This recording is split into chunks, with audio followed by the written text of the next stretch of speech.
ನಮಸ್ತೆ ಎಲ್ರಿಗೂ. ಇವತ್ತು ನಾನು as it is work start ಮಾಡೋಣ ಅಂತ ಲ್ಯಾಪ್ಟಾಪ್ ಆನ್ ಮಾಡಲಿಕ್ಕೆ ಟ್ರೈ ಮಾಡಿದೆ. ಚಾರ್ಜರ್ ಪ್ಲಗ್ನ ಕನೆಕ್ಟ್ ಮಾಡಿದೆ. ಲೈಟ್ ಆನ್ ಆಗಿರಲಿಲ್ಲ. ಲ್ಯಾಪ್ಟಾಪ್ ಆನ್ ಮಾಡೋದಕ್ಕೆ ಟ್ರೈ ಮಾಡಿದೆ. ಲ್ಯಾಪ್ಟಾಪು ಆನ್ ಆಗಲಿಲ್ಲ. ನನಗೆ ಭಯ ಆಯಿತು ಏನಾಯ್ತಪ್ಪ ಅಂತ. ಆಗ ನನ್ನ ಸೀನಿಯರ್ ಸಜೆಸ್ಟ್ ಮಾಡಿದ್ರು, S V Infoways service point Kuvempu Nagar Kamakshi hospital road ಹತ್ರ ಇದೆ, ಅಲ್ಲಿ ಹೋಗಿ ಚೆಕ್ ಮಾಡಿಸಿ ಅಂತ. ನಾನು ಚೆಕ್ ಮಾಡಿಸ್ದೆ, ಹೇಳಿದೆ ಈ ಥರ ವರ್ಕ್ ಆಗ್ತಾಯಿಲ್ಲ, ಆನ್ ಆಗ್ತಾಯಿಲ್ಲ ಲ್ಯಾಪ್ಟಾಪು ಅಂತ. ಅವರು ಚಾರ್ಜರು ಮತ್ತು ಲ್ಯಾಪ್ಟಾಪನ್ನ ಚೆಕ್ ಮಾಡಿದ್ರು. ನನ್ನ ಹಳೆ ಚಾರ್ಜರು ಕನೆಕ್ಟ್ ಮಾಡೋಕ್ಕೆ ಟ್ರೈ ಮಾಡಿದ್ರು, ಕನೆಕ್ಟ್ ಆಗಲಿಲ್ಲ. ಬೇರೆ ಚಾರ್ಜರ್ ಟ್ರೈ ಮಾಡಿದ್ರು, ಅದು ಸಹ ವರ್ಕ್ ಆಗಲಿಲ್ಲ. ಸೊ ಅವರು ಹೊಸ ಚಾರ್ಜರ್ನ ಟ್ರೈ ಮಾಡಿದ್ರು ಕನೆಕ್ಟ್ ಮಾಡೋದಕ್ಕೆ. ಅದು ಕನೆಕ್ಟ್ ಆಯಿತು, ವರ್ಕ್ ಆಯಿತು, ಲ್ಯಾಪ್ಟಾಪ್ ಆನ್ ಸಹ ಆಯಿತು. ಅವ್ರು ಹೇಳಿದ್ರು ಲ್ಯಾಪ್ಟಾಪ್ದು ಏನೂ ಇಶ್ಯೂ ಇಲ್ಲ, ಚಾರ್ಜರ್ ಮಾತ್ರ ಇಶ್ಯೂ ಆಗಿದೆ ಅಂತ, ಚಾರ್ಜರ್ ಚೇಂಜ್ ಮಾಡಬೇಕಾಗಿದೆ ಅಂತ ಹೇಳಿದ್ರು.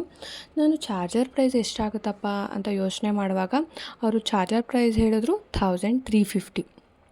50 ರುಪೀಸ್ ಲೆಸ್ ಆಗಿ, ಡಿಸ್ಕೌಂಟ್ ಆಗಿ 1300 ರುಪೀಸ್ ಅಂತ ಹೇಳಿದ್ರು. ಅದನ್ನು ಕೇಳಿ ನನಗೆ ತುಂಬ ಖುಷಿಯಾಯಿತು. ಯಾಕೆ ಅಂತಂದರೆ ಅದಕ್ಕಿಂತ ಮುಂಚೆ ಬೇರೆ ಸರ್ವಿಸ್ ಪಾಯಿಂಟಲ್ಲಿ ವಿಚಾರಿಸಿದ್ದೆ, ಚಾರ್ಜರ್ ರೇಟು 2850 ಅಂತ ಹೇಳಿದರು. ಬಟ್ ಇಲ್ಲಿ 1350 ರುಪೀಸ್ ಡಿಸ್ಕೌಂಟ್ ಲೆಸ್ ಆಗಿ 1300 ಅಂತ ಹೇಳಿದ್ರು. Compare to other service point ನನಗೆ ಈ ಒಂದು ಸರ್ವಿಸ್ ಪಾಯಿಂಟಲ್ಲಿ ಸರ್ವಿಸ್ ಮತ್ತು ಪ್ರಾಡಕ್ಟ್ಸು ರೀಸನಬಲ್ ಪ್ರೈಸಲ್ಲಿ, ವರ್ತ್ ಪ್ರೈಸಲ್ಲಿ ಸಿಗುತ್ತೆ ಅಂತ ಗೊತ್ತಾಯಿತು. ನನಗಂತೂ ತುಂಬ ಖುಷಿಯಾಯಿತು. ನಿಮ್ಮ ಲ್ಯಾಪ್ಟಾಪ್ ಸಹ ಏನಾದರೂ ಇಶ್ಯೂ ಫೇಸ್ ಮಾಡ್ತಾಯಿದ್ರೆ ಅಥವಾ ಲ್ಯಾಪ್ಟಾಪ್ಗೆ ಯಾವುದಾದ್ರೂ ಪ್ರಾಡಕ್ಟ್ ಬೇಕು ಅಂತ ಅಂದರೆ ನೀವು ಈ ಒಂದು ಸರ್ವಿಸ್ ಪಾಯಿಂಟ್ನ ವಿಸಿಟ್ ಮಾಡ್ಬೋದು. ಇದು ಬಂದು ಕಾಮಾಕ್ಷಿ ಹಾಸ್ಪಿಟಲ್ ಹತ್ರ, ಕುವೆಂಪು ನಗರ, ಮೈಸೂರು.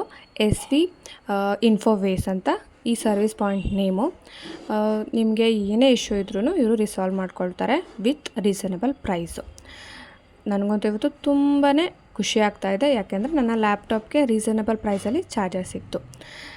ನನ್ನ ಚಾನಲ್ನ ಸಬ್ಸ್ಕ್ರೈಬ್ ಮಾಡಿ, ಲೈಕ್ ಮಾಡಿ ಮತ್ತು ಶೇರ್ ಮಾಡಿ, ಸಪೋರ್ಟ್ ಮಾಡಿ. Thank you.